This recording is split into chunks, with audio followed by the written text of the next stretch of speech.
we are halfway between Pride Month and National Coming Out Day. The process of coming out can be stressful for many. And Jonathan, you know, we've moved on from I'd swallow.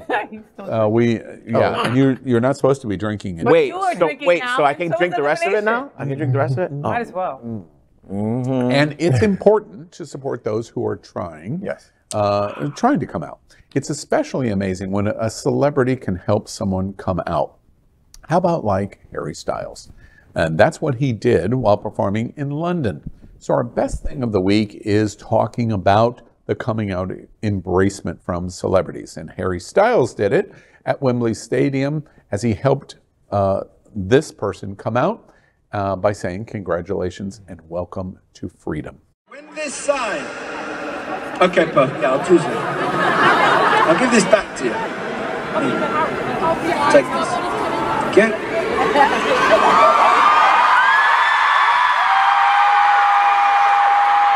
Make some noise for Mattia, everyone. Okay. When this flag goes above my head, you are officially out. Okay? I think that's how it works. Right, when this sign goes over the head, you're officially gay, my boy.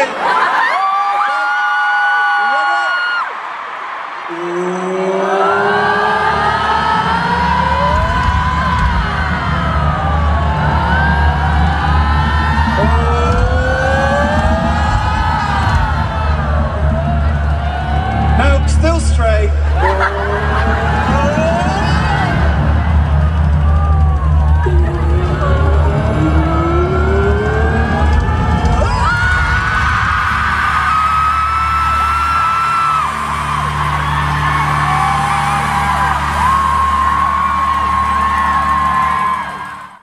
Well, Harry Styles and so many celebrities embracing the LGBTQ community and the coming out experience. What did y'all think? Best thing of I love Harry Styles, and he's helped so many people come out at different locations. I wonder if like maybe he's at Starbucks and somebody's like, hey, help me come out, or he's at Whole Foods and somebody, you know. But I mean, I love what he did at Wembley, and also Shawn Mendes did this the other day. Also, like celebrities, I love that they'll show their allyship by helping somebody come out in that kind of a grand way. I mean, the stories that you will tell forever. You know, Adele helped me come out. Shawn Mendes helped me come out to the world. Yeah. It's incredible. I don't see it as coming out, right? I feel like that's just support and being embraced. Because coming out really involves a lot more than just sitting in a stadium and having someone.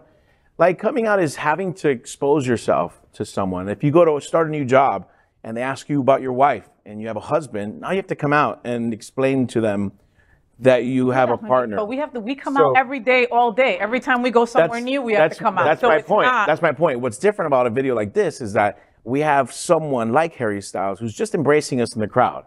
And so that's more comforting than to have to go through this coming out process, which is scary. This is more of a fun way of just being yourself and having fun in a moment like that. So what I think, first off, not T.O., not T.O., not T.O., cheering to that gentleman, that person who came out. If you look at the art that we just saw there, the demonstration of, as he was showing the coming out of the flag. In life, sometimes you get to that moment where you want to come out. That flag, he brought it up, then he put it back down. So that's the journey that most people do when they go out. I think I'm gonna come out today. I'm gonna tell somebody. I'm gonna tell somebody. And that was the point he was trying to make. And that was awesome. That was so freaking awesome. If you look at what he was doing, and it went on a journey. And that 30 seconds, it was a journey of almost there. Guess what, dudes? You're there. And the crowd embraced. And so what I saw in that video was he showed what we often do in coming out. We go to the closet door, we open it, we almost step foot up, but we don't. And that's what happens with that flag. And so I applaud that opportunity. I'm curious, Max, at 20 and being a Gen Zer, and we don't ask you to speak for all Gen Zers, but young 20-year-olds, because nobody at this table can even remember when they were 20. Especially you. I have videos of that time. So right. I'll help develop the wheel, and he was getting his well water. Do you respond in the same way that Elimination just said, that it's an up and down process, and And what do you think in terms of the coming out? Yeah, absolutely. I mean, I think especially when we're talking about coming out to someone that you rely on, like a parent or something like that, where if that goes bad, it's bad, you know, and that can be so damaging. And so when you have an experience like that, you keep saying, oh, I'm going to do it today. I'm going to do it today. I'm going to do it today. And then finally that moment happens. We just had, again, I say I do these classes. We did a fundraising stream, right? And we said, and someone made a goal for themselves that if we raised a certain amount of money, they were going to come out to their mom. And I was like, oh, okay, all right, well, and so they brave. We hit that amount, and they came out to their mom, and they came back and they said my mom ordered a Buy Pride flag, and it's going to be on the way, and it's going to be here later this week. And that's a success story. Yeah, like that didn't happen in my time. Yeah, that didn't happen in your time. My mother hit partner while I was in Alaska, and knew exactly what she was doing. And basically she said to him, wait, you're not good for him and you'll hold him back. It's not a question of whether gay or not. It's just you shouldn't be in his life and you should get out of his life because that's good for him. And he called me. I was standing at a phone booth, God forbid, a phone booth. I'll explain it to you. I'm still talking about how you help migrate, how you help found Alaska. Yeah, how you invented sliced bread. I've heard there hasn't been anything better. From Russia, and by the way, thank you. And talking to him, and I was standing on the street in a phone booth in Anchorage, and him bawling, crying, going, yep, your mom's right. I'm terrible for you. I should not be in your life. You're going to do X and Y and Z and blah, blah, blah. I was 27 years old. He was 24 years old, and said, this is the message from your mother. And when I came back, and I reassured and reassured and reassured, there is a Chuck of Alan Chuck, 34 years. And it means lots of different things today, but it's still, he's there. And when I came back, I sat my parents down, both my mother and father, and said, no, I loved no one more than my mother ever in my life. Still to this day. She's gone for a long time now, but no one more than my mother. And I said to my mom, if you make me choose you, who I love more than any person in my life, and him, I'm sorry, the choice has already been made. Wow. It's not going to be you. My mother immediately burst into tears, crying, and realized that in my strength of embracement of him, she had to accept.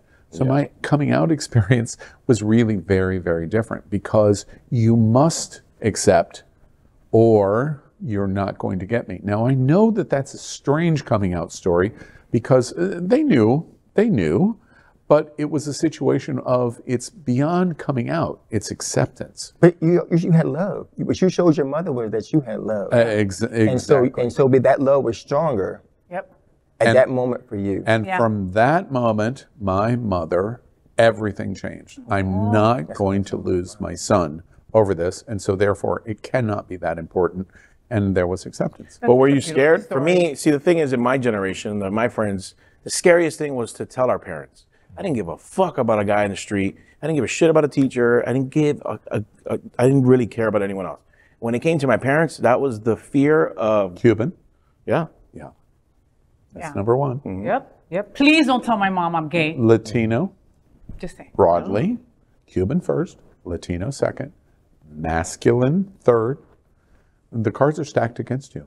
No, they were. And I mean, I guess that was my atmosphere too, amongst my friends.